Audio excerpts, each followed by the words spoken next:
সুপ্রভাত আমার প্রিয় পরিবার, আরও একটা নতুন ব্লগে জানাই তোমাদেরকে অনেক স্বাগত। আজকে মনটা অনেকটা খারাপ। এই কদিন দিনগুলো একেবারে এলোমেলো কাটছে। বিশেষ করে কালী পুজোর আগেটা যেন একেবারে ছন্নছাড়া লাগছে।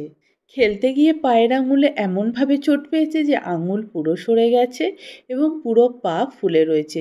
অতটা প্রথমটা বুঝতে পেরেছিলাম না, কারণ এই কদিন আগেও সেম প্রবলেম হয়েছিল, ঠিক হয়ে গিয়েছিল। সেই জন্য ভাবলাম এখনও হয়তো সেই রকম। সেটাই ভেবে একদিন বাড়িতে রেখে দ্বিতীয় দিনকে ডক্টরের কাছে নিয়ে যাচ্ছি, সেটাই বড় ভুল করে ফেলেছি। প্রথমে অন্তু নিয়ে গেল, অন্তু, দেবনাথ আর মাম্মাম তিনজনে গিয়েছিল। এখন ওই প্রথমে যে বাড়ির কাছে হসপিটালে নিয়ে গিয়েছিল সেখানে কাজটা হয়নি, এখন সেই জন্য অন্য একটি জায়গায় রেফার করেছে, সেইখানে এখন নিয়ে যাচ্ছি। দেবনাথ খুব নার্ভাস ফিল করলো। ও বললো যে আমি একটু ভয় পাচ্ছি, তুমি এসো সাথে, তাহলে ভালো হয়।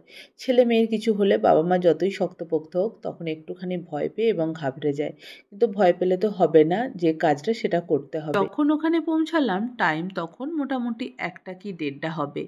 তো প্রথমে আমাদের যেহেতু আউটডোর আওয়ার শেষ হয়ে গিয়েছিল আর দিনটাও ছিল শনিবার, সেই জন্য এখানে ওখানে সব জায়গায় একটুখানি আমাদেরকে ঘোরাঘুরি করতে হয়েছে। প্রথমে দূরের এমার্জেন্সিতে, তারপরে ওখান থেকে আবার ওপিডি, তারপরে ওখান থেকে আবার চাইল্ড স্পেশালিস্ট, এইসব করে মোটামুটি লাস্টে গিয়ে আমাদেরকে যেতে হলো অর্থোপেডিকের কাছে।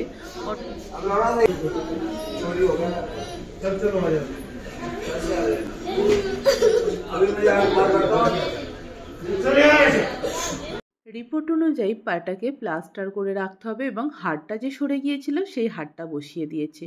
মেয়ে যেহেতু পা প্লাস্টার করেছে সেই জন্য ওর বাবা ওকে চলেছে দেবস্মিতা এখন পায়ে প্লাস্টার, কোলে মায়ের মা, কোলে কোলে মা, ঠিক আছে। বড় মা আমার চলেছে, আসছে কাঁদতে কাঁদতে, কেঁদে কেঁদে মুখ ফুলিয়ে ফেলেছে, চোখ দিয়ে জল। হাতে ব্যথার কারণে দেবনাথ আর বেশিক্ষণ কোলে নিতে পারলো না, এবার আমি নিয়েছি। আমার কোনো অসুবিধে হচ্ছে না, কিন্তু রাস্তাটা বেশ অনেকটা, আর ভেতরে না টোটো বা অটো কেউই আসবে না, সেই জন্য আমাকে ওকে কোলে করেই নিয়ে যেতে হবে। তার উপরে প্লাস্টারটা যেহেতু কাঁচা, সেই জন্য ছেড়ে দিলে কী হবে, গড় করে তো এমনি যেতে পারবে, কিন্তু ডক্টর বলেই দিয়েছে ওকে এখন পাটা একদমই নাড়াচাড়া করা যাবে না 1 সপ্তাহ। কিন্তু শুনে কে কার কথা, প্লাস্টার করেছি বলে কান্নায় একদম মানে অস্থির অবস্থা করছে আমার। একে তো মেয়ের টেনশন, তার উপর ওর কান্না কীভাবে সামলাবো বুঝতে পারছিলাম। হোন্ডার শোরুমে দরকার ছিল, তাই দেবনাথবাবু একটুখানি গাড়িটা দাঁড় করিয়ে রেখে শোরুমে কথা বলে এলো। মামাম এবং আমরা সবাই মিলে খাওয়া দাওয়া করে নিয়েছি, একটুখানি রেস্ট নিয়ে ভাবছি আজকে আমাদের এই দিকটা একটুখানি হোন্ডার শোরুমটা দেখে আসবো। মা বাইরে তো বেরিয়ে শুনলাম যে শোরুমটা বন্ধ হয়ে গেছে 6টার সময়তেই।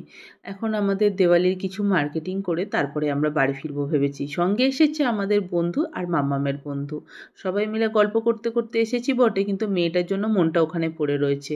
ও বারে বারে বলে দিয়েছে মা তাড়াতাড়ি চলে আসবে, কিন্তু কিছু করার নেই। এই দিওয়ালিটার জন্য অনেক দিন ধরে ওয়েট করছিলাম যে কি অফার দেয় না দেয়, সেই জন্য কিছু রাঙ্গুলির কালার নিয়ে নিলাম। ফুচকা খেয়ে আমরা সবাই মিলে বাড়ি চলে এলাম। এসে দেখি মেয়ে পড়ছে না, পড়ার নাম করে শুয়ে আছে, আর ওর তো বেশ এখন ভালোই হয়েছে, পাটা নিয়ে অস্থির তো হচ্ছে কিন্তু বেশ রেস্টটাও করছে। রাত্রেবেলা আজকে ডিনারে রয়েছে, আর কিছু ভালো না লাগলো না, সেই জন্য গরম গরম ভাত, ডিম, এইসব কিছু। তার মধ্যে বাজারও করেছি, দেখতে পাচ্ছ অনেক বড় বড় ব্যাগ। তো আজকের ব্লগটা এখানেই এন্ড করছি, সবাই ভালো।